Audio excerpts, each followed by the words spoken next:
Look at the lineups here today. Let's see what it's going to be. You never know with both of these teams. They might change it up in the mid lane. They might change it up in the jungle. But our first lineup is going to be with Todak. It's going to be Moon, Momo, Chiku guys, Rival, and Yumski. It seems like this is the best 5 here. Sure, in the group stage, Todak, they've switched things up. But now it seems like with RRQ though, this is their main 5 with play R7, Skylar, Albert, and Vin.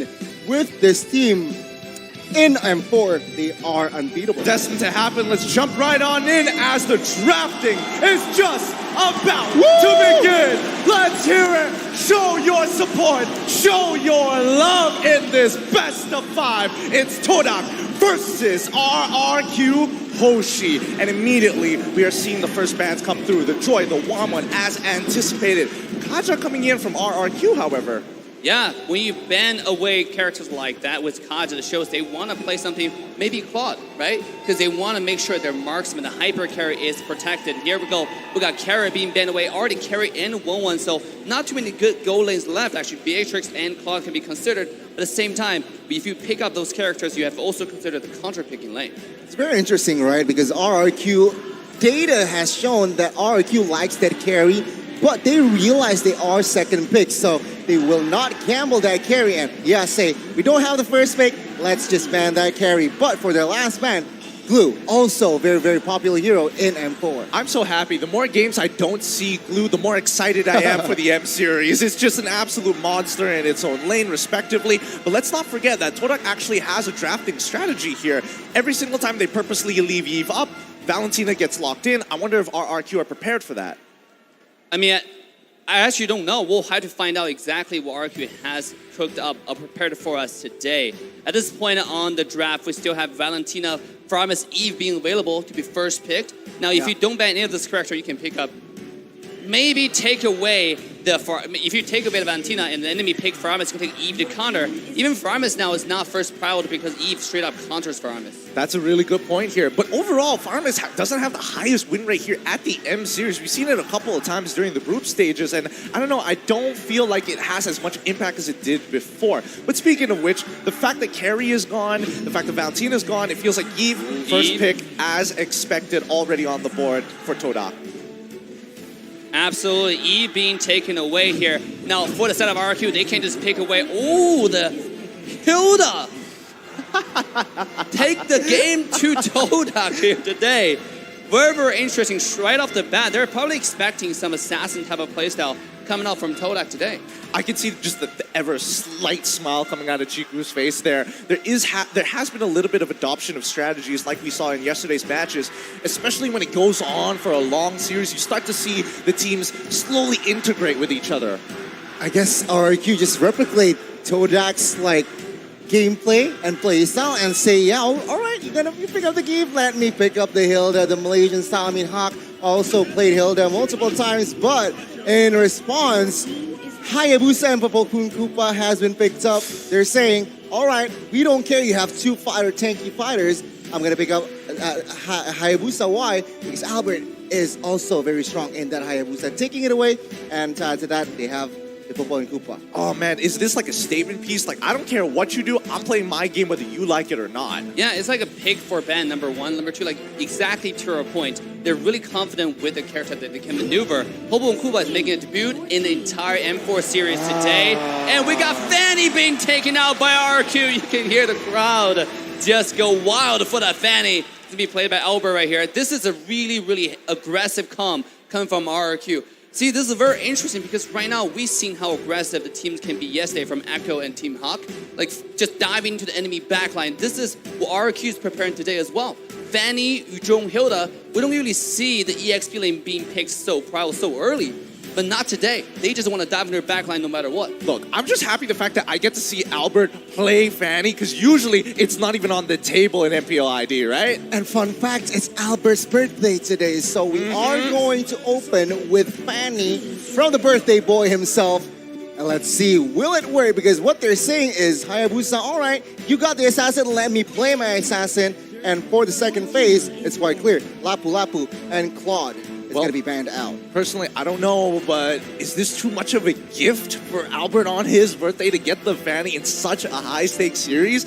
All right, let's jump into the second part of the draft. We're seeing the Lapu Lapu as well as the Quad immediately banned out here. And if I remember correctly, from Todak's side... Oh, wait, hold up. We've got a quote coming in from Vin.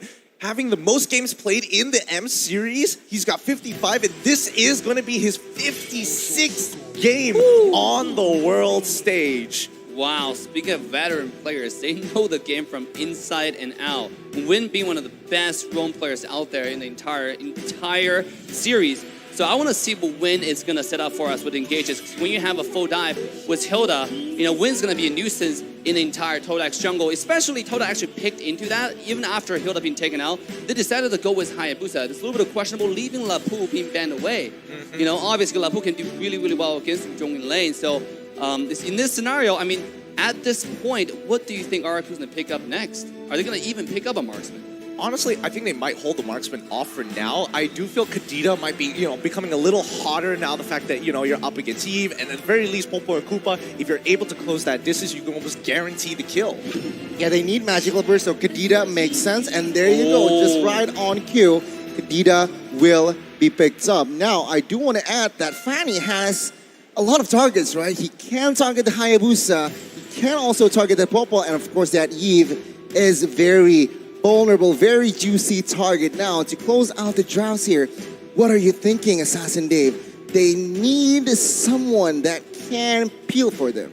I mean, they do, but at the same time, what choices are available, right? There are not too many PO characters, and we're going to have Martis most likely in the EXP lane, since Hayabusa is going to be most likely 99% going to the jungle. When's the last time we've seen Hayabusa being flex picked? Here's the thing. When you say 99%, every time I get flashbacks for MPL my God. MY, it might not necessarily be it. We'll have to see at the very end. Ruby gets locked in as well. So you telling me, I'm telling you, it's a little tough to say. What? Ruby could go into the support position. Martis can go into the support position, both of which we haven't seen in a while. Ruby more commonly than Martis, of course. It's still so flexible, and you're right. Well, we'll see.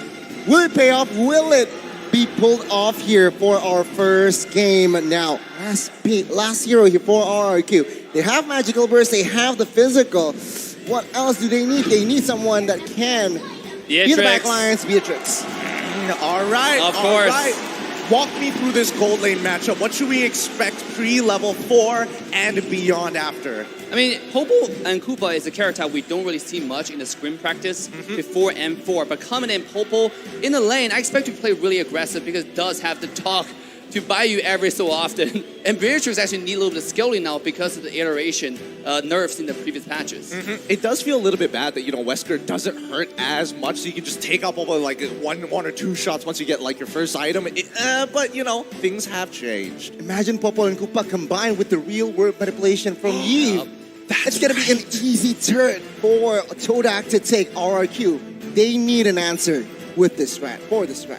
I don't know. I'm looking specifically at Clay. He's got to have some tip-top gameplay to take out Popo and Koopa and still make sure that Moon doesn't get out of his lane at all. But who is excited for Elber on the Fanny, though, as we walk into game 1? Well, let's find out. Let's ask the people here who's excited for Todak versus RRQ as we jump right into the land of dawn immediately. We are seeing purple buffs being started on Rival actually opting not to, as he is going to be on this Martis. The Hayabusa has been flexed. Oh, wow, all right, Hayabusa, not right.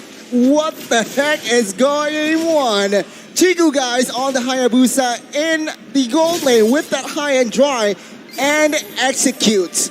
What do you think about this, Ask Dave? Todak always surprises us with their playstyle, with their switches, swaps. You can see Popo going to the goal lane, just bullying the Suzhong right now because of the range with the help of Yumski. And on the other side, Hayabusa was execute. Once you get level 4, if you do one combo, the execute is going to help you secure the kill. Oh, look, a little bit of jungle invade coming out from Win. Yeah, I mean, Vin is going right in deep. He needs to go through, but here comes Albert already with the steel cables looking for that first blood. He's able to flicker out of there as Vin walks out just in time. Clay manages to get just enough life, and Albert which succeeds. Oh no, Rival succeeds in getting that Litho Wanderer. First blood rates as shown on screen, 87% and the majority leaning towards Todak.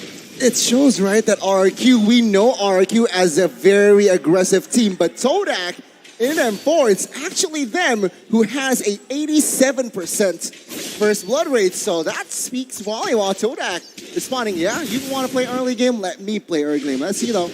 Albert here is struggling almost 2 minutes in, has not reached level 4. What's stressing me out right now is the fact that if we're looking at both sides of the map, for Todak, it is a slight disadvantage because Turtle is going to be spawning on that bottom side and Purple Buff is on the opposite side of the map. Yeah, but at the same time, look at Todak. They're all in position and have more level 4 approaching this first turtle. Look at Rival is already getting on that bottom side though. Yep, they find the initial catch and immediately Black Dragon secures the kill onto Momo. That's first blood. As Moon now in trouble, flickering out of the way under the turret as Rival finds the King of Shore Sky Guardian. They're going to be locking him down, finding the trade immediately. A quick execute. Clay still holding on. He still has his ultimate. If they walk up too close, it could be danger for Rival. They're sniffing him out as Albert has his purple buff and starting to walk down towards Turtle's side. Finn continuing to harass as much as he can, but here we go. Steel cables already out. The real manipulation comes through. Knocks up 2. Already gets it. Here comes Clay. Securing the Turtle and Marnus in one fell swoop. Momo is not going to let that slide though as he continues to shoot them down one by one. R7 in the middle of the fight too. Doesn't want to get involved anymore. There's just too many numbers as they back away. RRQ, they lost the neutral objective, but they secured and equalized in total kill points. Todak, yeah, they were forcing the fights, but fortunately the Clay, with the clutch rough waves, they actually managed to find the equalizer. 2 minutes spell check. Item check. Yumski, what a play on a Ruby there. He waited for Albert to come in, and a beautiful execution of skill 2 to stop him mid-flight. When you can see Albert was going for Moon on the Eve there in the back, right? The moment when Eve showed up, you see the Fanny flying in, but not too fast enough. Yumski has stopped the Fanny in the mid-track. Oh no, losing a purple buff as well. Not the end of the world for Martis at the very least, as he's not as dependent on it. But the next play could be happening towards the bottom side of the map again. We see Fanny moving over and Yumski getting into the right position here. Well, it seems like Chiku guys also secured his Thunder Strike. What it does adds movement speed and penetration, so perhaps he might go crazy the next 2 minutes, but take a look at the mid side here. Yeah, they find the initial hit on towards Vin, but he's not the primary target here as the real world manipulation comes on in. Vin jumps in, moves into into the rough waves. Another beautifully laid combo. Moon cannot respond. Now, bottom side even getting threatened. The petrified Momo cannot do anything about it, but the Elf keeps him alive long enough, but unfortunately it's just too much damage. RRQ with a very sharp execution, and Todak, they are paying the price. And now let can see the pause commenced. And this is why he picked the Kadita, the Fanny, the Hilda, right? They dive, and the synchronization is beautiful, one after another. And you can see how patient the Kadita was. Wait for the Eve to use the roll manipulation, and that's when you dive in with the full combos. You don't have to use the Petrify. Save the Petrify until for the bottom lane, for the Popo and Koopa, and the double Petrify just to make sure the Popo is dead for sure. Well, personally, I think that, again, the mid-synergy between Clay and as well as Vin has been looking impeccable, jumping onto the same targets and making sure there's just enough damage, because I feel like at this stage, Vin by himself doesn't have enough damage to kill Moon through the real-world manipulation, and the same can be said about Kadita until she gets her first item. Stellar coordination as well from RRQ. What, 3 minutes in, and they are able to close out the gap. They are able to lead in kills as well. And what I love about RRQ is just their rotation has been on point. Can they keep it up though? Well, let's see. We have been given the notice that we're going to be jumping into the game really, really soon. But for now, enjoy the chants coming out from the boys here in Jakarta. Shout out to y'all and your support. Let's jump back into the action. Oh my gosh, I'm gonna comment on the fans. It seems like they're excited. Are you guys excited for RRQ? Oh my you You God. got your answer. You got your answer, but now here comes the turtle. This is going to be a really important objective for both sides. It's going to be a potential no, it's not a 4v4, as Shani's on the top side already chunking Chiku down, guys, down to half There we go. HP. Bin's going to be starting things off immediately on top of Yumski, but for how long? Clay Bin. still waiting for an opportunity. He's getting dicey here. R7 himself jumps in to try to save his teammate, but it's too late. One goes down, and now it's a 4v2. It's not looking good as purple buff is being invaded at the same time, but RRQ have the right idea, slowing this turtle as much as they can until reinforcements show up. The turtle is so low. Martis is able to secure it. There we Here go. comes Albert for the potential beat up. Yumski is going to lock him down just enough. The cutthroat is able to find his neck. Now, Moon is on the R7. run, but R7 is still chasing down Rival. Real world manipulation coming up a little late just to ensure that they secure the kill on towards R7's side. Mid lane, continue getting attacked. The Chiku guys dying over to Clay once more. Mid lane falls and RRQ will grab another lead. But take a look at Albert here with the jukes, with the cables as well. He's able to get out from that, but from that trade, we have learned that RRQ grabbing that mid lane turret, it's not looking good for Todak. Not, and also the Hayabusa switch to the EXP lane has not been paying them any dividends. You can see so far, just get absolutely decimated by the Hilda CC plus Beatrix. Beatrix is scaling up already. Let's take a look at Moon. Moon has now reached 300 assists, ranked number 3rd in the most assists in M series. What? Only 3rd? I'm thinking about how many more number 1 and number 2 have in terms of assists at this stage of the game. But with 55 seconds on the clock here, walk me through the potential fight. Wait, hold on. The catch out to Bin immediately. The I'm offended comes on through. Clay looking for an opportunity to jump into the middle of the fight, but the opportunity has closed. Todak moves back. Snipe coming in for Skylark does not connect as they focus back on the waves. RQ, they are now leading in economy here just by a bit. So what it says, Todak, it is still comebackable. But now RRQ, they need to be careful in picking their fights. Take a look at Albert. He is just grabbing jungles, waiting for information given out by his teammates to give the green light. So it's just a very, very sharp and well-coordinated RQ up until now. You got to pay attention to RQ's playstyle. This entire game, when the rest of the team is dragging the attention of Todak, you have Albert just farming and slaying on the side. Not only did he steal buff, he's able to find a pick here and there. This guy is absolutely popping off today. Oh, he got Chiku on a really good timing while he's clearing the wave, and he didn't have the Oki shadow kill, so really nicely played coming in for Albert. This is going to relieve a lot of pressure on that back line. Now let's see, Turtle is going to be started up. Bin once again being in that front line, trying to bait out as many abilities as possible, but R7 pushing out that mid lane, forcing Todak to give this objective up. Rival, he's thinking about it. Does he want to jump on in to try for a steal? No, he backs off. There's nothing much that he can do at this point, but the Malefic Roar purchase coming in from Chiku, going back into his lane. They have to calm down. In hindsight, I thought it was really smart for that switch, but now I kind of don't see the point here. You have Hayabusa is so prio, but in the goal lane, but let's see an in-game. Rough waves coming up, Rival's too tanky. He's still holding on. How much more damage can he take? With the petrify, finds the kill with Albert following up. Albert! Real one manipulation already coming up. Moon is going to get knocked out and instantly taken out by Skylar once again. Bang, bang, bang. 3 bodies in the land of Dawn, and RRQ will expand their lead and space with 70 seconds for that first Lord to be up. RRQ started off slow and steady, and now it's time to use everything they got to put a pedal to the metal.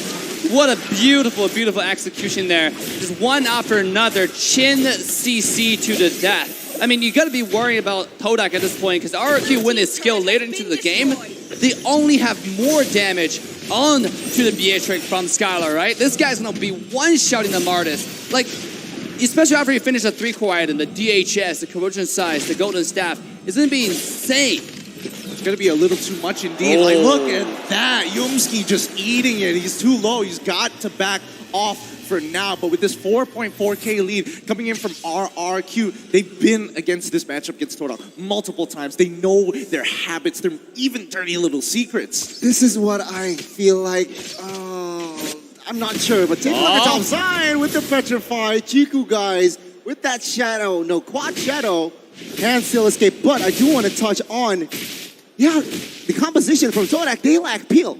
So nobody can really open vision, nobody can really open bushes because RRQ, now they're ahead 5,000 equipments and damage output will be evident. All right, let's see as they start the Lord right now. Chiku guys once Oh! again getting solo killed by Albert in the top side of the map. Spicy stuff, Albert. It may be his birthday, but right now the birthday boy ain't holding back his punches. The Lord being taken with no issues whatsoever, and Todak unable to walk up close. Yes, what a play there from Albert. See, when you have Hayabusa silent, the biggest problem is right now he's falling behind on split push. Right, the strength of Hayabusa is can go in and out into different lanes, different situations. But in this case, the Hayabusa is kind of stuck in the side lane, so there's no surprises going to the RRQ side. Personally, I want to speak to you, Dave, about this Hayabusa, right? You played a lot of it. You have many games. When should we expect this Hayabusa to really start popping off and actually participating in these fights? I mean, look at the Hayabusa's item. He still has not finished the Blade of Despair. Right now, who can he really kill? Right, Fanny is almost untouchable. Clay is always invisible, right? The moment he shows up is the moment you go to the dark screen, the black and white screen, right? Vin is unkillable as well. So, and R7 is only going for a backline. At this point, the Hayabusa's value is only diminishing. And also to add to that, take a look at the items. Fanny built Dreadnought armor for Hayabusa Shadow kills as well. Wind of Nature also secured by that Beatrix. So again, the power from Hayabusa is just very, very negated. Let's see though, the push. Oh, this is going to be really difficult here. Todak right now falling behind at a 7.7k deficit. This Lord is going to be punching on through. Here we go. They find the hook onto Finn. They secure the kill with a chain CC, but here comes Clay. Trying to make the play on towards Momo's side. Unfortunately, does not complete the execution. But the side does onto Yupski. Once again, one-shotting Moon and getting back out perfectly as Nibiru's passion is already unleashed. Here comes Momo jumping into the middle of the fight as R7 opens things up and looking to zone them away. 2 members down, traded for 1, and an inhibitor turret falls into the hands of RRQ, extending the lead, but he's not done with it yet. Winds of Nature already popped immediately, and that doesn't mean anything. Chiku guys, unfortunately the OP Shadow kill does not do much. A good defense, but a better offense here shown by RRQ. They took the baser top side and they grabbed almost a 10,000 gold lead in economy. RRQ, they are disciplined. They see no objectives on the board, so they back off. Yep, Yumski once again trying to open up the map, getting that information his team so desperately needs right now. And immediately you're seeing the snowball effect coming out from RRQ side. Snipe? Nah, it doesn't connect just yet. I mean, at this point, RRQ is playing patiently, right? The conceal play. Here we go. They find it immediately, going for the pop-up play as well. Gets caught out, but 3 go down in return. Immediately, Skylar making the difference and a complete wipeout. RRQ initiate and end the fight. They can end Gideon. They can end Assassin Dave. Take a look at the top side. Minions, they're doing it. They're doing it. It's over already. Nobody's going to be able to get back in time. The wave play, even Skylar switching over to Bennett. It's done. That's game 1. Going over to RRQ. Luminous Lord already spotted, but who needs it? GG, well played to RRQ Hoshi. Game 1, it's gonna fall to the hands of the Kings of Kings. RRQ Hoshi taking game 1. Why do you let Fanny out for Albert? You know, that is the biggest mistake ever. This guy is an absolute monster. He defies all laws of physics. Going to your base, diving. Usually we expect a step-by-step standard push onto the high ground tower, but when Albert plays Fanny, I can't ignore all of that. I'm just gonna go in 1v5, take down a mid laner, go to the bottom side and fly away. It's like a box of chocolates, so let's open it up here for the drafting phase. Everybody here at the arena ready? Because round 2 is about to begin. Let's hop right into the draft. Ding, ding, ding. Let's see the drafts. Will it be similar or will it be not? So Todak will still have the first pick. Banny ban. For a Banny ban and Joy immediately. Meanwhile, RRQ same with the staple bans here, 1-1 and as well as Kaja. Now that still does leave quite a bit of strong characters on the table. Carrie is up, the glue monster is up, as well as Valentina. You know, Glue Monster can be countered if you have Uranus on the sideline, sometimes even Terizla, but it's just a character that's so hard to deal with, especially once Glue grasps onto your backline or sometimes even your front line. Because if you attack the front line, you're dead. It resets the ultimate, he does it over and over again. This character is way too annoying, so yeah, sure enough, we got a Glue Monster banned away from the game. Yep, and honestly, considering the playstyle that we saw previously, even the quote from Achil, every team is a rival for us, but Todak, we're like soulmates. And like I said in the beginning, it is fated that these two teams must meet. Well, yeah, for context, they met in M1.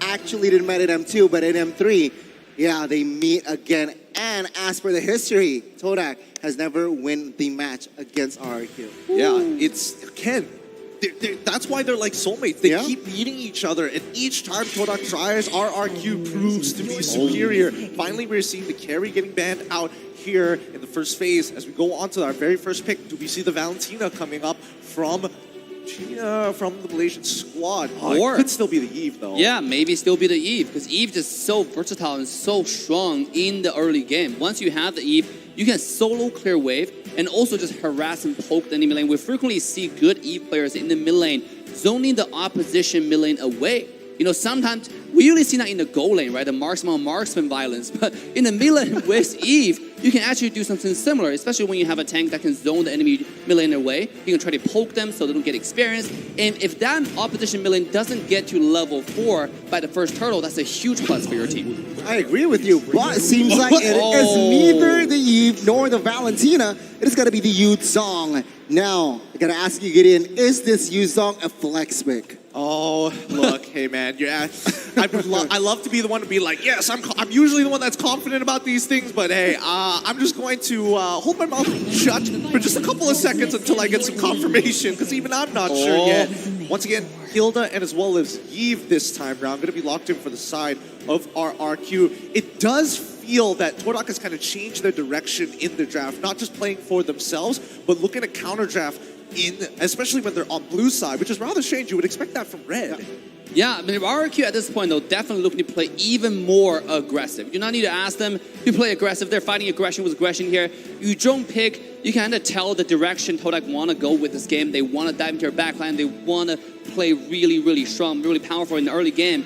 But RRQ is denying that, right? I mean, with Eve, last game they have Kadita, which kind of have a problem clearing wave. This time they're not going to have that, right? Eve is one of the strongest early game characters in the entire game. So it's going to be shoving lane and going to your jungle along with Hilda's help to finding trouble into your jungle. And here we go. We're counting that with Claude and Chow, a full dive come from Todak. Rather interesting. Okay, so the Cho, again, we don't know whether it's going to be like interchange between the support. For all we know, it could be jungle with a Hayabusa getting locked in for the side. Dude, we're getting a treat from RRQ. It's just a fast pick, fast response from the side of RRQ. Very quick response. Hayabusa picks up.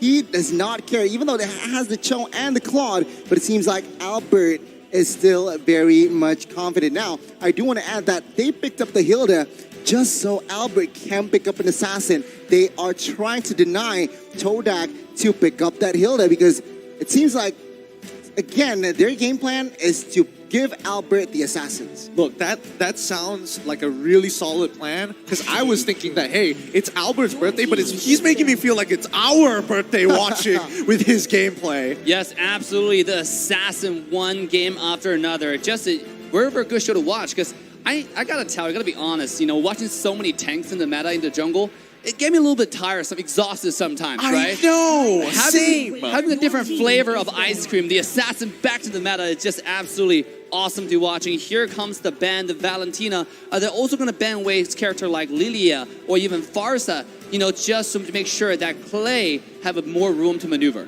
You know, speaking of which, if we start looking at the bans as well, I mean, Beatrix is getting banned out. So again, that direction we were talking about changing for the side of Todak really being implemented here. I mean, it's quite clear that RRQ, they are trying to limit the mid laners, the mages, like you said, Assassin Dave, as well as the Todak. Todak will opt for a Skylar ban here, limiting Skylar's option. But I do want to add that Claude, again, it needs time, right, to reach that power spike with Hilda and your opponent. Is it a fair trade, do you think? I mean, at this point, we can't tell, right? There's still quite a bit of choices available. for the side of RRQ. They might not even go with a marksman because they're going for full dive as well. You know, it seems like they already have someone that they need to protect, AK Clay on the Eve, right? And they have the Hilda to get vision all the time. They can go with two directions actually. You know, go with something really, really strong just on their own, like a Harith, for example. Or they can just go with a marksman, have Hilda get vision, and Hayabusa bring Havoc to the other side. Then they go with Grok. A very strong, and this most likely going to go to EXP lane, unless we're going to see the Hayabusa flex one more time. Hayabusa flex, or maybe Hilda is the one that's going into the EXP lane. Like R7's like, you know what? They're playing wild. Let's go wild. But coming down to the final picks here for the side of Todak specifically, we're not entirely sure where they want to lean towards just yet. And I feel like locking in the Xavier might be a bit of a bait pick because I think it scales too long with the composition that they have so far. I prefer this Lilia over the Xavier here for the side of Todak, but it will not be either. It's going to be a Ling and as well as Kadita saying, you play Kadita in game 1, let me show my Kadita, and perhaps I might grab MVP. But RRQ get a very fast response. Harith. It's going to be Harith. Great predictions here coming out from the table. Well done all across the board. Woo. Now, which composition are you liking more, Dave? I mean, they're both pretty divey, I gotta say. So it's come down to execution, really, right? Which tank can find the engage better? Is Hilda gonna find vision for Hayabusa to find one-off picks, right? Or are we gonna see really good engages coming out from Chao?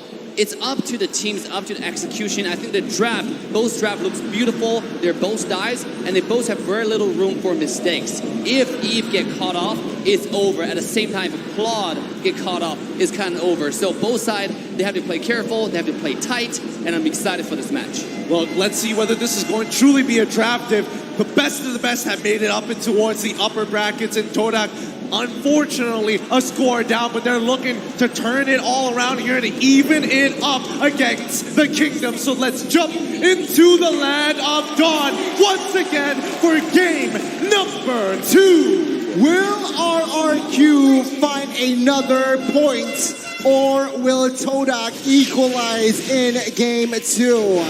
Let's see, folks, as I gotta say, hero power, it's quite even here, Assassin Dave. Mobility, power-wise, crowd control as well, but perhaps that is the department that is RRQ lacking of, crowd control.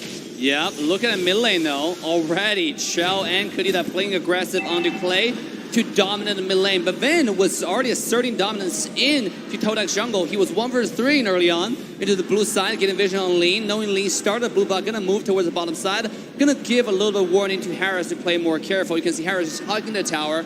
Not really playing too out of the line here, but Chao, Yamski is now making a rotation to the top side. Finding Hayabusa is more of a battle of the support at this point, but you can see Win is already level 2, where Chao is still stuck at level 1. Yeah, it's a little unfortunate indeed, but let's see how these interactions are going to go, because a lot of the focus seems to be looking towards the bottom side. Harold getting attacked, and Vin himself gets on out of there. Albert hitting level 4, but doesn't want to commit just yet. Trades on both sides, no kills on either. It seems like both teams here trying to poke, trying to give out pressure.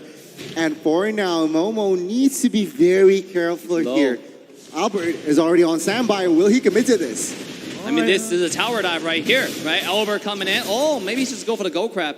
I like what R7 is doing in lane. Because of the lane prior, he was zoning Momo away from the experience. And because of that, Win was getting so much more experience. Such a huge lead against the Chao, against the corresponding opposition. And here we go, approaching the first turtle. Hilda is already on standby. Now, this could be the difference maker here, because Grok is already level 4 in comparison to Momo, who hasn't hit it just yet. Yep. So it's a wild charge compared to no Black Dragon form as of now, but Yumski going to be starting up the turtle. He knows the jungle is here. He spots out R7. Hilda immediately attacking rival, putting him too low to even contest for him. Bottom side, however, Chiku guys goes for the all-in against Skyline with a blazing duet already on him. Fisher, just enough. No, it's going to be rival who makes it there just in time to pick up that first blood and back away. Vin coming in to finish off Chiku guys, holding it off. Is he going to hold him hostage? Yes, he is. Chiku, he finally takes it back. But Vin, he doesn't. He misses. Chiku guys is able to flicker on out of there as rival has to back away. Nobody took the turtle in that time. He has the game sense, but he just misclicked that perhaps. But yeah, I mean, Rival has no retribution earlier. He was forced, but now it seems like they are ready to set up and take this first turtle. RRQ, can they respond to this? Albert will not be able to reach there on time. Yeah, both assassins are just farming right now, but look at Vin, again, still providing a lot of vision on Chao and everybody on the map. We know Ling was doing the turtle, but here we go. One thing I do want to mention, oh, the kick. Really good kick so far, way the track into a perfect combo. Momo is not going to be in that fight, but Moon securing it. Moonatics out there, very happy. 2 on the board so far, and instantly Chiku guys with the blazing duet to clear the wave, getting a good chunk onto Skylar for now, but top side already attacked. Shaw Residue already keeping Momo alive for longer than he should be. RRQ have to back off. It seems like Todak, in the first couple of minutes, they understand that they can go all in towards Vin. They can force and waste all resources to a roamer. Why? Because in the big picture, in the grand scheme of things, they have more crowd control. So they can perhaps more team fights to force RQ in a tough position, it seems like. So we'll see here. First 4 minutes, it's still Todak leading with a 1,000 gold lead. Absolutely. You can see Chao finding those wave dragons, finding those decisive engages, and that might be the difference maker. Plus, Chao and Kadita is one of the most deadly combo in the entire game. One kick, you can do 1 kill. And here we go. Let's take a look at Chiku. Oh my God. I'm sorry, I'm just shocked. I didn't expect him to have the highest kill in M Series. In total, 225 is very impressive, but now Vin is about to put his own statement as they dive onto the bomb side. Chiku guys with the blazing command, the OP shadow kill. The shield was not enough. He ends up going down. A successful dive coming in from RRQ, requiring 4 members to complete. He is just trying to clear the wave, but he has to pay the price as well. Rival, though, a very good rotation coming from this guy, that he is able to find jungles. But anything stood out for you, Assassin Dave, from the emblems? I mean, at this point, look, RRQ quickly turned table around. Even though early game Todak seemed like they had more control, they had more decisive engages, but because of the rotation, the macro RRQ was able to do. However, not only did they find kills, they're now having to prior onto the second turtle. Moving forward, if Haya and Harris are going to skill up, both of them are going to pose a tremendous threat to Ling and Claude. So this is looking really good for RRQ. I'm surprised that we're not seeing Rival trying to contest this. He is a level ahead of Albert, but instead they let it go through. They reset those waves. Moon getting attacked. Min continuing to harass. Chico coming in with the Battle Mirror image. He sees Clay. He knows this could be bad. And with no Battle Mirror image, it's better to just call it off as Skylar is just wrapping around and looking to proxy that wave.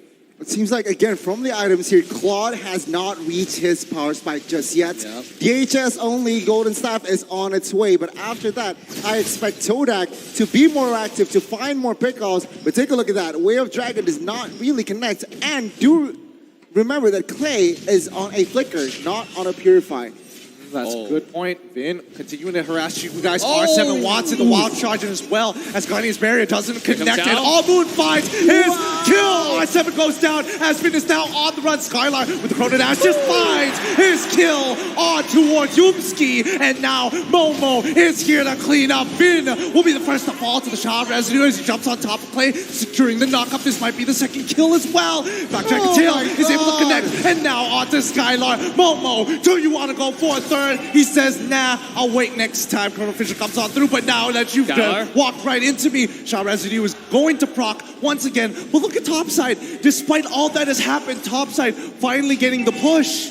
What is going on? Momo is unstoppable. RRQ, they need dominance, but R7 catches Chiku, and my goodness, it was a solo kill on towards the gold laner. That's why high and dry do not disrespect the Grok. Yeah, the physical damage Grok coming off online. And we mentioned it yesterday, how disgusting this character can be once you get the core items like the Blade of Despair, like Blade of Haptic Cease. And R7 right now is popping off. He can one-shot a Claude at any time he wants, including Moon, before Moon even popped the passive. Does this mean we're expecting to see Winds of Nature first item build? Question mark? Maybe, but Yumski on the other side already secured Dreadnought. So again, it will negate the damage from Albert and as well as Vin. Also, R7 But we are seeing now RRQ setting up. Oh, Finger to no. Oh, the real one manipulation comes out just in time, and Momo is now here to help. Clay is dead, and Rival is popping off. He's jumping through, but Momo continuing being the consistent source of damage. He's already found his killing spree. He finally dies to R7 at the end of the day, but the damage has been done. 2-for-2 trade. And now Rival once again in that 1v1 against Albert. Okay, Shadow Kill. He passes it over to the Turtle, forcing him to take his quad shadow out of there. Skylar still wants as he drops down the Chrono Force. Moon ends up dying before he could lay waste on the enemy jungle. Turtle falls into the hands of RRQ. RRQ with the favorable trade. They got the neutral objective, and finding Moon was a very, very crucial kill. Now, 5-minute, 8-minute item checks. Assassinate, what's going on? At this point, you can see Hayabusa already ramping up, have the Hunter Strike, going for the Blade of Despair. This guy's 1,000 gold ahead. Just a minute ago, he was about like a few hundred gold behind. So because one team fight, he's able to find those good kills and beautiful placement on skill 2 on the Quad Shadow. Right, hiding in the bush. I don't think Moon saw that coming. Here we go. Here comes the kick once again, but the real world manipulation as well as Chrono Fissure has been dropped. The Salmon Force, can he get out of there? Skylar's still alive, but it's a little too late. They find a 1-for-1 trade, and the Petrify coming in. Skylar got hit again. He gets locked, and he's gone. And the Quad Shadow onto Rival, securing his kill. It's too much damage. Unstoppable. R7 not even participating in the fight. A 4-for-3 trade in favor of RRQ. The birthday boy does it again, and now Momo in a 2v1 situation with the passive sustainable. And my goodness, he almost won that trade. Momo's life for hire protects the wave and still protects the tier 1. Momo is absolute monster at this point. He is building damage. He just finished Hunter Strike. I mean, this guy, he's not going to play any defensive at all. He's going straight to your backline, trying to go for Clay, because Clay has one of the highest deaths right now. 3 deaths in the entire game. One-shot kill from Albert. Quick, switch the screen. We can't have this. The instant replay already coming up, but look at this play. Oh my goodness. I mean, the fact that Momo was able to get away with so much is pretty incredible, but Albert is now hitting critical mass. We saw that one shot earlier. It's going to happen again. I mean, at this point, right, RRQ, they are just having fun. It's not over though. The Lord now has spawned RRQ again, looking for a setup. 4-man rotations in the river area. Can Todak smell this? Because if they overextend RRQ, they will punish you. And as of now, the tempo and pacing has gone down slow yet again. You gotta give credit to Todak for, despite the pressure, they're playing very tight and very close together. Oh, look at the team fight here in mid lane. Oh, he's breaking out. Kadita has already found the kill on towards inside, but Yumski does not find the angle for the way of the dragon. Albert jumping in with the quad shadows, but here comes Chiku, guys, with the blazing duet. Real world manipulation is out, but Momo, does he want to press the advantage? No, it's too close to the tier 1, but R7 says hello, as his power of nature is going to deter Moon from getting any closer. Very clean execution and setup from both teams. No casualties just yet though, only Vin. But now it seems like both teams, they are focusing on that Lord. With the man advantage, Todak will have a slight edge. But even so, RRQ, they are not letting this Lord for free. No, back to what I was saying regarding Todak, you gotta give them credit for playing so careful and so organized. The Chao Kadita combo has proven to be very effective. Every person they find is the kill. It's very brutal and deadly. That's including Vin, the tankiest character in the entire game right now. Even Vin have to respect this combo and play more safe at this point. I think what I'm stressing about right now is the fact that Skylar, despite getting hit by double petrifies all the time, was still managing to hold out with the Xamn Force, and I just saw him purchase the concentrated energy. So, with this being said, let's see how this Lord situation is going to work, because the side lane's not falling into the favor of Todak. The way I see it, I mean, Yumski, he has 3 targets, right? Either Albert, Skylar, or Clay. But please keep in mind that Skylar has Purify, so that just eliminates from 3 to 2. Albert quite hard to catch, and Clay is perhaps the only viable target for Yumski to catch. Other than that, it's just, I guess it's not really relevant, but teamfight perhaps will go ensued now. Yeah, again, as Assassin Day mentioned, just really organized coming in from Todak. They're really not pressing or forcing this. Oh, wait, Moon, Chiku are in prime position. Could they actually find the flank here as Momo is coming in with a black dragon form? No. RRQ take very safe paths back into their jungle here as now they look to press. They do notice what Chiku and Moon is. The plan has been dropped, but Rival making his way down to the bot side to get some more pressure. And that's the power of Link, right? Like when it's in a stall, when it's stalemate, Link can always go to the side and split push. But this is RRQ taking advantage of the split push and starting the Lord. It's already getting low. Real one manipulation is down. Kadena uses the rough play. Albert's towards the Lord, but Momo is going to initiate the fight. He's in there. Oh, he didn't even proc the shot rescue. He ends up dying. Albert has already got like the blazing duet as well. The winds of nature show me Shadowfield. It's just enough to secure the kill. Rival unable to get Albert, who's already in purple buff side. Rival, can he find this kill? Yes, he can. Gets one. Uses his ultimate. Gets the knockup play. Oh, it's a double. Albert here to finish him off. But no, I'll let you live. You prove yourself worthy. The last man standing finds a double for Todak. Even though the neutral objective falls in the hands of the Kings of Kings, they managed to have some slight compensation. Let's see, with this Lord push, here we go. can RRQ break it into solo kill? Moon can't even, oh my god, the passive is still up for Moon. Oh my goodness, I can't believe it. 1 HP. I guess that's a message to the rest of them. Is he going to do it one more time? Momo this time. He can take the damage. With Lord already pushing it down towards the bottom side, the waves are in trouble as Momo is willing to give his life up for higher. Albert now in trouble as Rival chases him down, secures him with the last crit, and a killing spree on the bottom side. Momo's still alive. Blazing Duet already down, and that is going to be that Lord push. Todak has equalized. Take a look at the gold lead now. It's basically 0.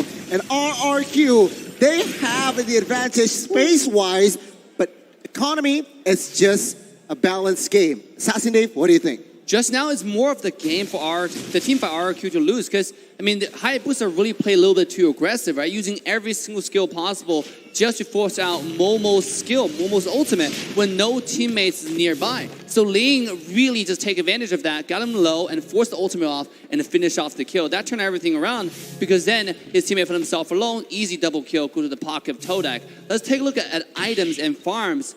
Hayabusa is 4,000 gold ahead. Albert is dominating this game. I mean, take a look at Harith and Claude, right? Both gold laners here.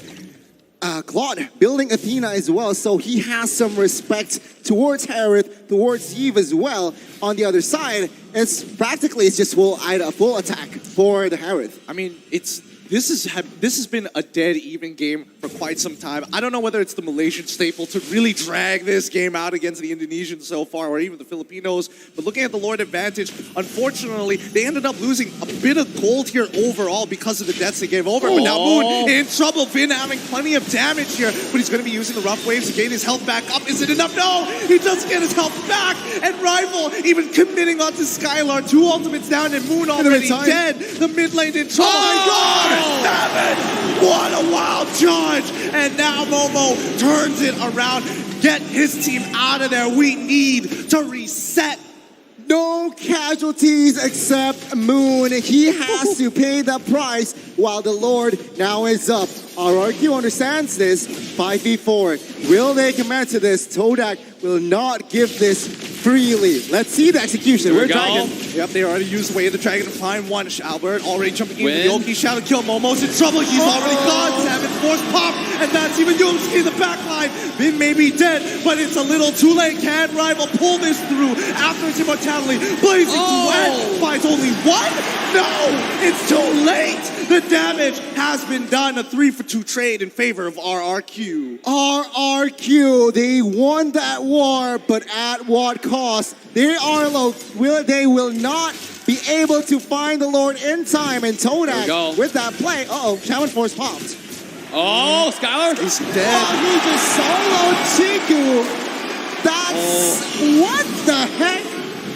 I mean, it's unfortunate timing, especially when you're used to using your Battle air image. Moon tries for the one-shot. He tried his best to steal the Lord, but Albert is feeling it today. He does not miss. Look at this KDA, 11, 2, and 3. I mean, both assassins playing out of their mind, right? Ling is a saving grace turnout for Team Todak in this game as well. Finding those finding those perfect executions. once after another. So here we go, Lord coming down the bottom side. Let's see this execution on wave syncing. Things are not looking good here. Rival securing that EHS, but is it too late? With the Lord marching bot side, RRQ will grab the advantage here in the jungles of Todak. But remember, this is already the Luminous Lord, so perhaps if Todak makes a mistake, RRQ can end game 2. Perhaps here, but now with the waves already pushing on in, Yumski looking for a flank, looking for opportunities, the Magic Sentry as well to look at what's going on towards the orange, but Vin is just chunking down Chico, almost about to solo him as well. Winter Truncheon purchase onto Clay, but here we go. Inhibitor turns in trouble. Salmon Force has already been popped as Yoki Shadow Kill on the middle lane. Rival in some trouble. He's got no way to escape. Oh my god! Look at the secure Finch points. Gets him out of there. Placing the way for the back line. Chico flickers into the middle of that fight. Oki Shadow Kill doesn't even connect as well. He's got nothing left. Clay with 1 HP. Walks away. And Momo pays for the sins of his brothers. 1 for 1, Momo for Vin, as Todak will hang on for another day. But take a look at the base turret and bot side. It's down. Take a look at the mid side, practically down. And if we take a look at the players' gold here, top 3, Assassin Dave, is Albert and Skylar. Albert and Rival going toe-to-toe right here with the total farm. Seems like Rival is really doing a fantastic job keeping the farm despite the pressure on their team. But really look at a map. The mini-map is what's important right now. The entire map is going toward the favor of RRQ. They still have 3 high ground towers and 2 tier 2 towers, whereas Todak's practically down to 1. So the next push, if they get the Lord, get the pressure on the bottom side, and that might just be the game, the match point for RRQ. I mean, let's look at the Lord advantage, right? Previously, they lost gold. Now they're actually gaining a significant amount. But at this stage of the game where they're already breaking the 62K mark, does it even matter? Is it enough to actually switch out those immortalities for Winter Truncheons? Maybe. I mean, immortalities and Winter Truncheon, they are crucial at this stage. Remember, Gideon, 20-minute mark. Yumski bought a brute force, perhaps to add more movement speed. But again, with the composition, it's just... yeah, he needs to target Clay, and mid-turret will fall. Now, Lord will be up in the next 5 seconds. Will Todak? Todak has to contest this. Not sharp there, unfortunately, but let's see how they set this up. RRQ, once again, you're expecting Vin to open up the map. Yumski as well, playing the exact same role. And they contest this. R7 actually getting a good chunk onto the back line. He knows everybody's in the mid lane. So now, RRQ is more confident. Yumski hitting the third hit of Jikundo. Good knock-up for now, but that doesn't really change the game. Moon looking for the flank, looking for an opportunity, but RRQ wants to finish this in one felled swoop. So they have to play it slow. They have to think. They have to push out the mid lane as Chiku guys and Moon continue to do so. Here it's slow, but the Lord is getting lower by the second, and Momo gonna force the situation. Chiku out of the fight. Rival out of the fight, but down by bot lane. We see Todak on the run. They've lost one of their members, and now they have no conditions to actually contest this Lord. They're out of here, but Albert doesn't want to give this up just yet. Did he notice? Yes, he does. He sees Kadena. The rough waves already being used to get on away. Quickly, something must be done. Clay's flickering forward. He wants a solo Moon all by himself, pushing him away from the Lord Jikundo being used, and Moon is going to go down.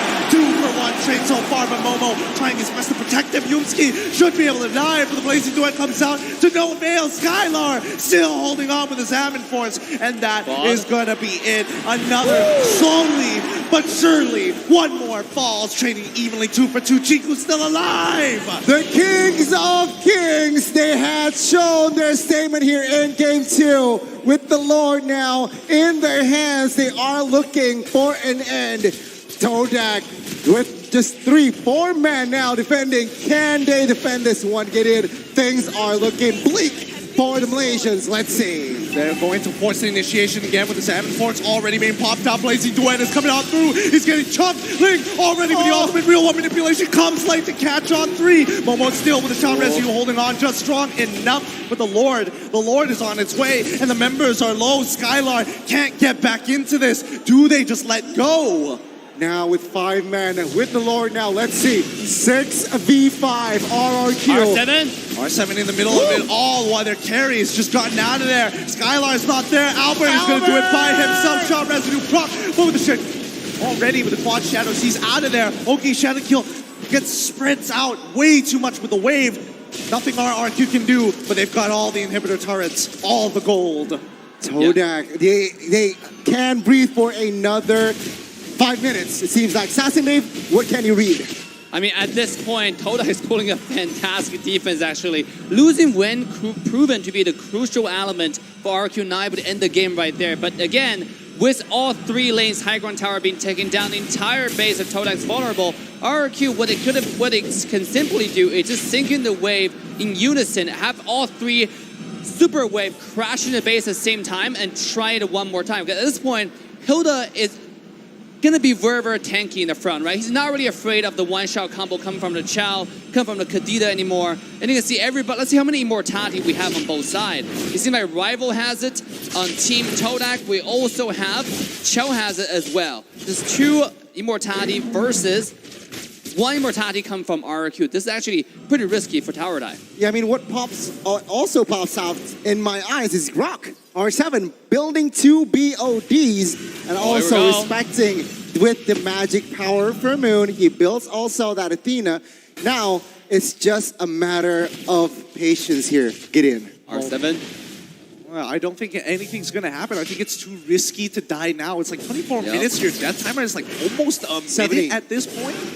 I think it's already 70 seconds. 70 seconds. Yeah. Oh, boy. Oh, here we go. Lord advantage from the previous one. Only 1,000 earned, but so far, with no inhibitor turrets, Todak at the disadvantage and has to continuously just do the housekeeping of these waves. Yep. The goal difference at this point is not really important. What's important is how many immortality, how many lives do you have. 1 more immortality, which are like 1 extra player. You can kind of like that. And in this case, Todak, the reason why they're doing such a good defense is because they have so much immortality coming up. And here's a last Lord. Whoever positioned better for this one is going to be the winner of this game. To be honest, even though Todak is looking like they're really, really behind on macro side on the minimap, but if they're able to win this fight, they can end the game in 1 push. Right? Yeah. Let's see how they play this out. All right. Deep breaths, everybody, because this could be it. R7 holding down towards that bottom side, making sure that they're going to start this push. RRQ, smart moves. They understand this Lord is not going to be as important for them compared to Todak, but now R7 in some trouble. He's going to back away. 2-bladed despair is more than enough for the passive, calling in for the rest of his team. He wants it. They want it. He's going to be running on forward. Chico guys doesn't have the battle mirror image. Skylar is going to be dropping down that Savage Force. Chico's in trouble. He clears the way. He gets on out just in time. He's poised to attack as many people as possible. They're all dead without Chico. What can they do? RRQ is going to start opening it up, and Yumski and Moon just trying to slow them down to buy any time possible for Chico to get back up. Oh, the timing. RRQ now, Moon. Sets someone listen. No. Oh, he has a Beta Bronze now. Rough ways as a defense, but now take a look at the damage. Clay will secure the kill. There's nothing you can do. The Salmon Force is just way too much and comes off a cooldown way too fast. This is the pressure's onto Todak, and RRQ knows that better than anyone else, right? They're playing this really, really patiently. We don't have to do the lore. Right, and speaking of that top side, 1 more kill coming up. Well played to RRQ. The guerrilla warfare is too good, and Rival ends up falling to the hands of the kingdom as they slowly close on in. No Lord, no problem. We've got the minions, and now we're running on through. Momo has to fall. Immortality bolts on through, finds 3, but it doesn't really matter. At the end of the day, RRQ Hoshi takes game number 2. GG, well played. It's gonna be 2-0 for RRQ. The Kings of Kings are at match point, looking to hold on in the upper brackets. Ladies and gentlemen, Team Hawk yesterday was in the similar situation, 2-0 down. Can Todak replicate yesterday's game? I mean, against a giant, against a team so disciplined like RRQ, it's gonna be an uphill battle for sure. Jump into the drafting phase. Let's see, still same sides here. Todak will have the blue side. Meanwhile, RRQ will still be in the red side. Todak, they will operate ban towards Joy and Fanny, same as game 2. And RRQ responds with the same bans here, Kaja and Wanwan. Last time round, Todak, they banned out the glue. Yes, are they going to do the same thing here? The same drill, right? We have carry, we have glue not being taken out, carry still on the table. You still have Eve being available at this point, right? Really, really strong early game characters. We see how RRQ executed on the Eve early game in the mid lane, absolutely destroyed, absolutely crushed it. And also Chao Kadita combo, right? That's given so much value to Todak in the past game. Able to find kills, even on Vayne, the tankiest character in the entire game, with the shield and with everything available. So if that's something that RRQ want to prioritize this game, take the Chao Kadita for themselves, we shall find out. Yeah, we will have to wait and see. I'm expecting to see the carry banned here for RRQ. They've been doing it pretty much every single game when they are on the red side anyway, so that should be part of the plan. They are utilizing this time to really discuss the draft, right? There has been a good amount of time between Game 2 and Game 3 to talk about it. Hilda gets banned out. That's I'm not sure if this is an adaptation or they're like, all right, we'll throw you a bone here, Todak. They're trying to open up heroes here, perhaps. But again, like Game 1, Game 2, Hilda was a deny pick, but Carry will definitely be picked up by the side of the Malaysians. Now, RRQ, they should have read the scenario. They should have a response. Now, quite a bit of character actually do well against carry in lane. We know Juan being taken out. There's still characters like Arathel that can actually do pretty well. Leslie, extremely, because Leslie pull carry from far.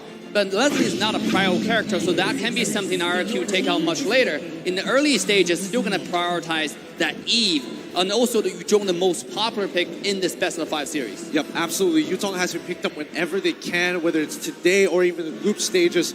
Again, when you don't have glue, most people either fall onto the Lapu Lapu, or at the very least the Yuzhong. But so far, Carry just continued to dominate the overall meta. Yuzhong used to be that hero that dives into the backline, threatens your huge AoE, your mages, and even the marksmans, but Winds of Nature have really shaken things up. Yeah, I mean, take a look at the response from Todak. Rival will play the Hayabusa just like Game 1, but as you said earlier, Lapu Lapu is also popular here at M4 with a high win rate as well, 61%. And again, RRQ with a very fast response. Ling, Hayabusa, and Ling will go to the Land of Dawn. So all 3 games is Assassin versus Assassins. This is the mirror match of last game. Right now, we're swapped. We have Ling played by Albert. I was expecting, if this is the best of 7, we might see some Hanzo. It's going to be a assassin showdown here. Hanzo's your favorite hero. Oh boy, I could see the look in Assassin Dave's eyes. He was already getting the headset ready. He was like, all right, it's time to strap it on for this game. If it does come to it, I hope a Hanzo does eventually show up during M4. But coming to the second part of the draft, I'm surprised, the Angela is already getting banned out. They don't want to supercharge Albert any more than he is right now. I mean, that's a very reasonable ban here, realizing that Vayne also plays a mean Angela, and RRQ response will also limit the mid laners here. Valentina and as well as Kadita banned out, saying, what are your options left? Barca and Xavier. Perhaps Lilia. Yeah, the thing is, Lilia is probably the best choice right now because Farsa will get absolutely obliterated by Ling and Yuzhong, right? Those characters just dive way too hard and way too easily. Sometimes you can also consider Harith in the mid lane with Vengeance. We've seen that in the scrims where you can actually survive for a long period amount of time. Especially with Vengeance, you can dash onto the marksmen, and the marksman can trade. Because if you activate the Vengeance, the marksman, they do auto attack, that might just be killing himself. It could be a difference maker. We've seen a couple of times in the group stages where that actually has made effect. But looking at what Amox has said, he wants to show that Todak is still at that high level and already pushed back into a corner. Now is a really good time to show that. I don't know. I think perhaps Brody. Can Brody work here for RRQ? Again, they need someone in the back line. Self-sustain, outrageous carry, good clear waves, and can withstand the pressure from Lapu Lapu. Does that work? Or maybe they are going to go with the last game, just not going to pick a marksman at all. Even though they already have 2 carries that needs a lot of farm. For example, Albert on the lane is going to be leading farm, right? EXP lane, Yuzhong is not really super strong. It's a laning situation in the early game. And then Clay on the Eve is going to be needing a lot of protection. So at this point, it's like if you get another not so mobile marksman, it's going to be needing a lot of problems. And at the same time, we're looking at a draft. The crowd is going wild for RRQ. We got a Viking clap being started by RRQ. Appreciate the support and the love.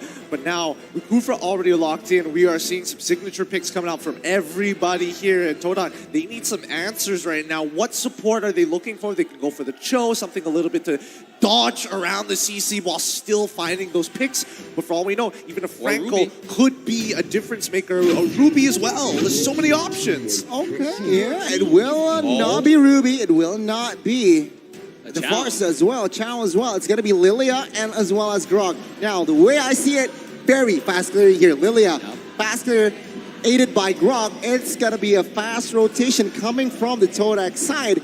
And to add to that, they have the Hayabusa that is just so mobile. Can they take advantage of that? I like the draft coming up from Todak. Is returning to the previous season, right? Basically, really strong mid lane. The Lilia Grok used to be the stable of early game domination, and expect a lot of early game invade. Because this two only needs one skill each to shove the entire lane, no matter what stage of the game is. They can shove the lane and go to your jungle, knowing that Ling's early game is really weak. On top of that, win on the Kufra is not going to be that tanky at all in the early game as well. Yeah, you might have a knockup. Yes, you might have the bouncing ball. But either way, it's going to be kind of squishy, right? You have a carry that can shred your tank. At the same time, we have such strong early game, the Grok and Lilia.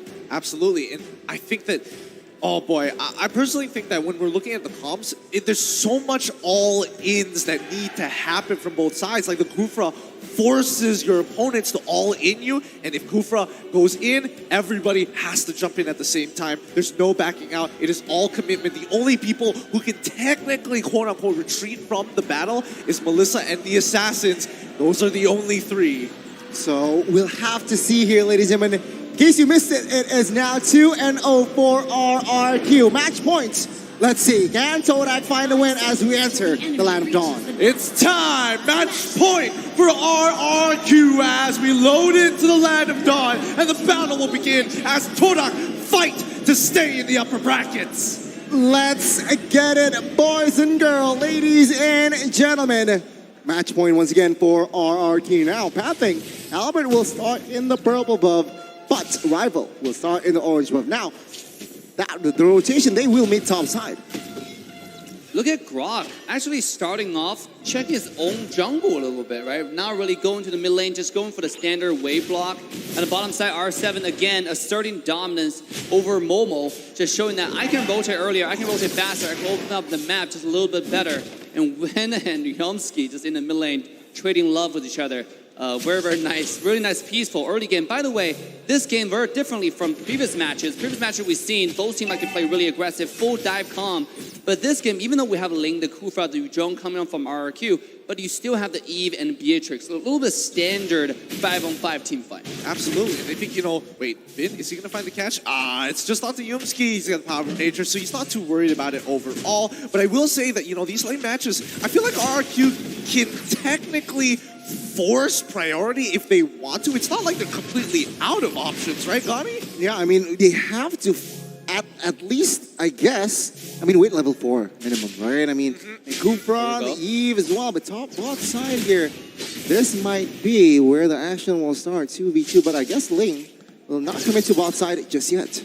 Hey, I noticed that Clay is already rotating down towards this side of the map. They're expecting a play to actually happen with 6 seconds left for the turtle to come back up. Jiku going to be just stuck in lane. Skylar, he doesn't want to do anything too rash. They haven't seen Grok, and they spotted him out. They see the Haya. They see everybody as bottom lane already getting engaged upon. Not sure what's going on there, but first blood already achieved as Momo, Bravest Warrior, trying to secure R7, who hasn't even used the Black Dragon form. And Clay drops down the real war manipulation, trying to get on top of Momo, tries to proc the shot residue. 1 HP, Finn secures it. Tyrant's revenge, and he gives his life. He doesn't even give it. He's out. And R7, hold it on. Wow. What a play coming off from RRQ. What a trade, what an exchange. And now it seems like Albert, with that space created bot side, he is now going to commit on towards the first turtle. Yumsky and Moon trying to deny, trying to give information, and yeah, I guess it went. The turtle has been resetted. Yep, they're jumping on it. Rival steals it away at the very last second. Momo missing his flicker to land the stun. R7 gets to walk away for free. Amazing steal, this precision from Rival was just so on point. And now 3 minutes item checks. What's going on there, Dave? Now, more than an item talk, I want to talk about the early game rotation there, right? You see the E rotate to the bottom side, and you see both support staying in mid, getting level 4, and that's standard practice. Whoa. But before that, look at the top side. Oh no! He finds 3 real world manipulation, comes down, Finn finally dies, but the damage has been done. Albert gets the jump onto Chico over free, but with nothing left, even Skylar trying to green out for that kill, but no, it's Albert's day today. You stay in lane. Oh, the reinforcements from Albert is just nasty. Again, the timing from RRQ just to set it up. It was looking good for Todak for a second, but now it seems like Rival trying to catch one play. They're jumping in, Clay's already dead, but here comes Finn, able to hold on. The bravest warrior is out, but Momo can't really get too far ahead of himself. As the lane, they did a lane swap. Yuzong is now still on the bot side, but he's up against a carry. Does he expect this? Yes, he sees him coming. The kill is probably not going to go through, but R7 is going for a full commitment, and now with a shot residue, it's enough! R7 solos Chiku guys by himself, and now Moon is caught out of position. Yumski finds the kill to get the trade, but Moon with his all the black shoes still has enough. Rival not even going to go for the OK shadow kill on this. They back off. A bold move, a bold rotation, but outside, take a look at this. Bravest Warrior once again. The bouncing ball's annoying, but he secures the kill onto Skylar. Both EXP laners, my God, they are not backing down from a fight. A 2v1 and catches Skylar. What the heck is he on? And now RRQ, they are still ahead slightly. What do you think, Dave? I mean, looking at this game, there are too many highlights, right? We have a support diff coming out from Win right now with the engages. But at the same time, the EX feeling, like you said, they just popped off on both sides. R7 as well as Momo is absolutely destroying this game. But Lane comes in. Elver. He's trying to cancel it. Momo has to use the Bravest Warrior to get on out of there. Here we go. Shadow kill has been used, but Rival cannot get out. The bouncing ball right on top of him. RRQ continue to get kills. That's... He's in trouble here. R7 is going to petrify again. R7 does not miss. My goodness, RRQ and both Todak, they are expanding, evolving towards the mid-game. And now take a look at RRQ trying to grab the inner turret top side. RRQ, they were ahead 1,000 gold 2 minutes ago, and look at where they are now. Almost 4,000, and Todak, what can they do? I mean, Todak at this point, they got to find a silent pick, right? Yuzong is going to be harder to kill, but on the other side, RRQ is always ganging up, growing up 3-4 people together. Skylar has a lot of protection always. Now look at again, top side. They find it, Momo not having a chance to breathe and even losing out on his ult. There's just too much that RRQ is doing correct with 4K lead, and now they're continuing to press their advantage. Finn, look for the engage. Oh, Moon was getting hit by the black shoes, but it doesn't matter. They jump on in, but R7 with his flank in the background forces Chico guys to get on out of there. Finn with a great setup, but it doesn't matter as they don't capitalize on any kills, but RRQ still making the statement, this is our turf. Crucial kill though from Todak, collected. Albert gets taken down finally, and now with this momentum, Todak might be able to grab a couple of turrets, especially bot side. Now Todak have equalized here slightly, finding compensation with the last turtle that is about to spawn. I feel like they might be able to have the space. That's RRQ will not let this last turtle really. The win condition for Todak is carries farm, right? As long as this guy gets really farm, get a win of nature, doesn't die from Albert's engage in one shot, this guy gonna shred over the HP. We've seen how big of a monster Benny QT was yesterday, and now Carry is being taken out for the first time in this series. Finally not banned and finally got taken out. It's showing its important significance in the current meta. It just have to go with a really good engage like Rock. The wombo combo was a carry's damage, but this skill have to take a little bit longer. Is Win gonna give Carry the room to do that, right? We've seen how this guy engages. When he finds the opportunity, he not only engage on one person, he engage on the entire team. I mean, that's crazy. Again, RRQ, they are now taking advantage. Vin trying to poke out and zone the Todak members away. as the last turtle will fall to the hands of RRQ. And Todak trying to grab what they can top side. They try to push and again poke the turrets tier 1. Will they force a fight here from RRQ? They are establishing a good setup, but it seems like they haven't found the right engage. Haven't done too much just yet, but the purple buff once again, rival. It's gonna be a struggle. He's a level down, and he's gonna continue to. Wait, hold up, Mlbb. He finds the wild charges. He flickers in forward. Momo as well. Engaging, finds 2 now with a second. Already the damage has been dealt. Finn could not protect his teammates in time. Just a millisecond off. The instincts, the concealed play, the initiation was just so on point. And Todak, I love it. Even though they're behind, they're just so proactive trying to look for pickoffs. Let's see though, with 5v4, 5v3, can they take the mid side? Let's take a look. Win has the most assists in the M series with 490 assists. Oh my goodness, next with 380. Now you know who's the first and second. It makes sense, but now the battle has begun. Chico Guy's already getting chopped out by Renner. He's gonna get chased by R7 in the middle of the real one manipulation. Rival is trying his best with the opening shadow kill, but it's too late. The damage has been done.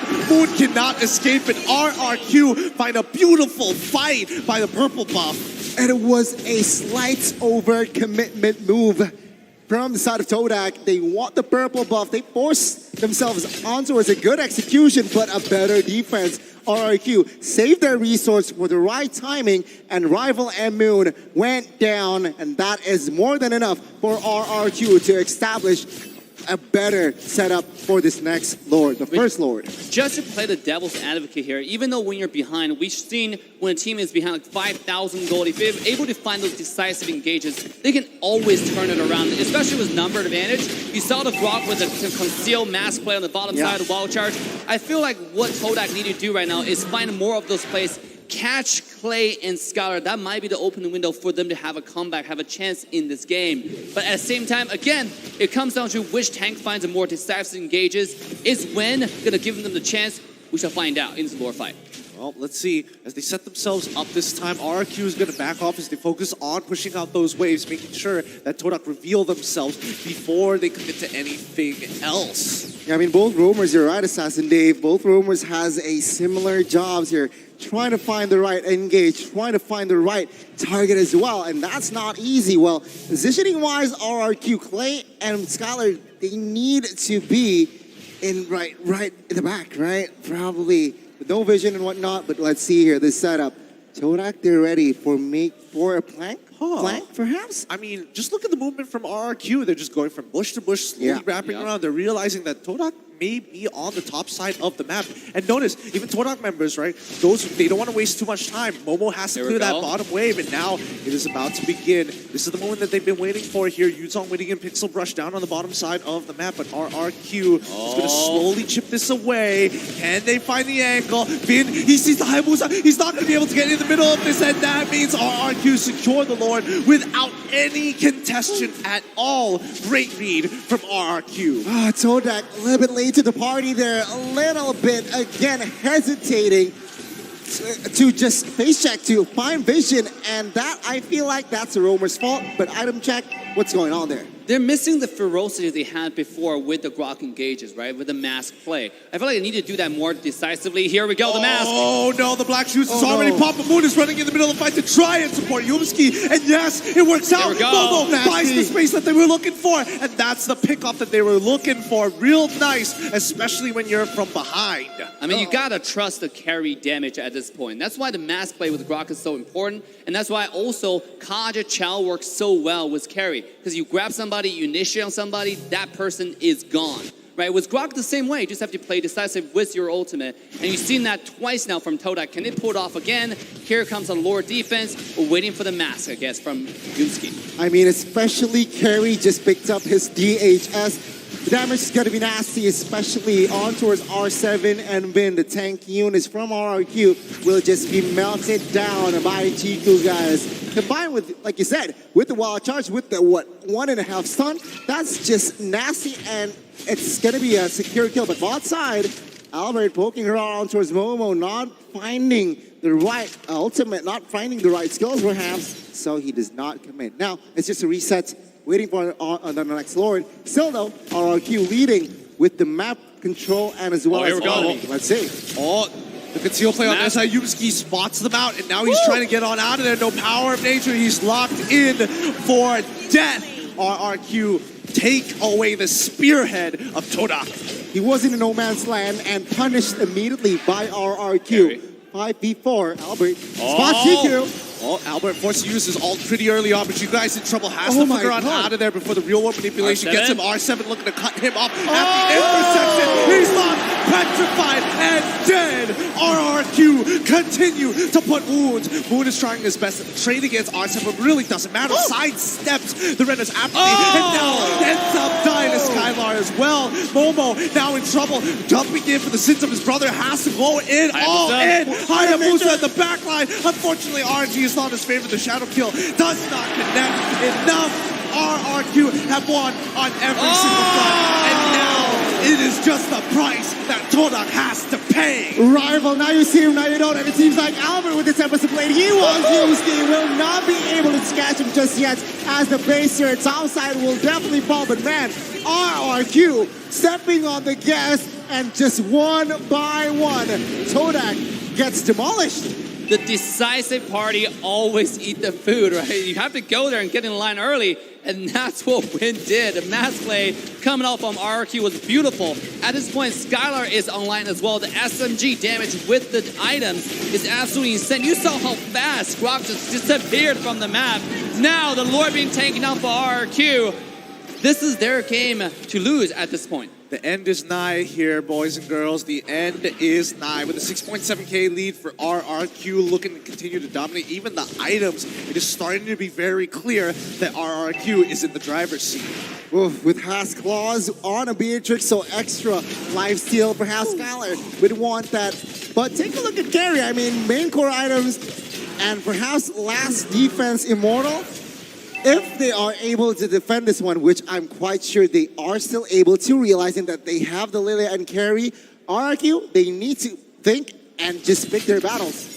I don't Still. know. Look at all the dives coming out from Albert, let's coming see, from let's see. R7. The synchronization on this two is insane. Right? Oh man, I don't know. Today is a special day. Is it a blood moon? No, it's just Albert's birthday. And now RRQ are in tip-top form with the Luminous Lord walking down on that top side. Todak have very little opportunities here, but the defense needs to come through. Sacrifice, cut your losses wherever you can. You need to hold on for dear life. Albert already at half HP. The Luminous Lord is on top of it. Chico Guys has to clear it up, and Albert himself is able to find a kill on towards Rival in the 1v1. And now, even the mid inhibitor is already gonna fall on through Yumski with the Nature's Barrier, trying to slow this down as much as he can, but it's not looking good. Another inhibitor will fall. Skylar having no issues with these objectives as Albert and Vin looking for opportunities. Nature's Barrier once again, R7 looking for the engages, but doesn't find anybody just yet with no waves. They are forced to back up, but Vin finds God, tries to flicker in, and now the real one manipulation comes on. Out Black Trek form going to jump into towards the back line as Skylar getting attacked by Momo in the middle of all four. His immortality is broken, and now the spirit of Todak is all that is left. Still, Todak is still in the game as RRQ, they see no objective on the board, they will back off. But what a siege from RRQ and a defense from Todak. Albert, Clay, and Vin, they have managed to take down all three base turrets. I mean, even though this is a late game carry, but Eve counters very short-handed marksman like that. You saw in the last team fight, Eve popped the real world manipulation, and carry wasn't able to be effective at all. And here we go, though. They already fired one. The real world manipulation is good, but wait, the backline under attack. Skylar still alive in the winter, truncheon to protect Clay. Instantly, Rival is gone, and with no black shoes, Moon also dies as well. Moon, now you see him and now you don't. RRQ now with a man advantage. Can they take advantage of this? Because in 10 seconds, the next Lord will be up. But seeing how naked a Todak base is, are they intrigued and go for the end? It seems like the discipline route is the way to go. They're gonna get the Lord. They have Beatrix, still 10 seconds on Hayabusa, and I think Skylar and Albert's gonna melt this Lord in seconds. Look at that HP just disappearing. That's not even a Lord, that feels like a turtle. Yeah, it does. I mean, they just have so much damage. They're so far ahead. And Todak, I mean, yes, they've got their core items at this point, now building into situationals, but RRQ is making a statement here. Yeah, they are. And with 10,000 gold lead, a naked base, they are looking to end and secure the upper brackets. Can Todak defend? Let's wait and see. Here we go. Oh my goodness, Albert almost getting one shot there. He's still alive and he wants more. He's baiting it out. Come get me, boys. That's play. Finds rival and Albert. Still, he goes down with his. He still has immortality. It's all good, but Yumski is looking to take him out. The rest of the team look to combine together and group up, and Yumski continuing to distract Clay as the defense is going down on the bottom side. Do they notice this? RRQ just back on off. My goodness, the distraction from rival. It worked. He got to the base, and RRQ with that Lord push will not be able to amount to anything, and it's just another reset. Beautiful job from Todak over there. The distraction again. The decisive play wins the game, right? You saw Grok coming in with the mass play, finding the kill, almost the kill onto Albert, but the mechanic is there, right? Albert's able to get away safely with 1 HP and spamming some recall as well just for the style points. What a game, what a series so far. Still over 10,000 gold lead to the favor of Team RRQ.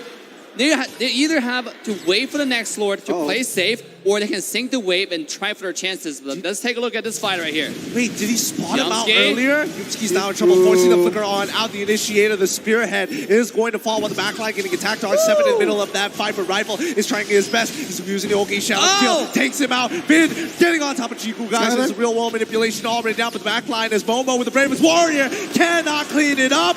Moon still alive, gets locked by Vid, and Rifle has to do something, but with no purple buff, there's only so much that can be done. Chiku, guys, completely out of that fight because of R7. A 3-for-1 fight, a crucial fight for RRQ. Can rival Chiku, guys, defend this one? Let's wait and see. Look at the damage coming online, though. Oh, the winds of nature, keeping him alive, as well as immortality. That is it. You have your victors. Moving on in the upper brackets, it's RRQ Hoshi. The GG. Well played. The Kings of Kings protected their stature, their status quo, and stayed in the upper brackets, putting again Todak to the lower brackets. A clean sweep. Ladies and gentlemen, bring out your brooms because it's a 3-0 victory for the Kings of Kings. 3-0 victory, insane. And thank you everybody watching M4 bringing us to 2,294,423, a record slowly being overthrown. Amazing achievement, and let's go for more. M4 knockout stages has just begun. Remember, it's just day 2, but don't forget, use their redeem code right now. Dare to be great. Now, as fast as possible. And this is RRQ taking the victory lap. Take the victory lap. The kingdom embraces you. These are your heroes here as they walk on down. My God, what a beautiful game that was. Absolutely killers here.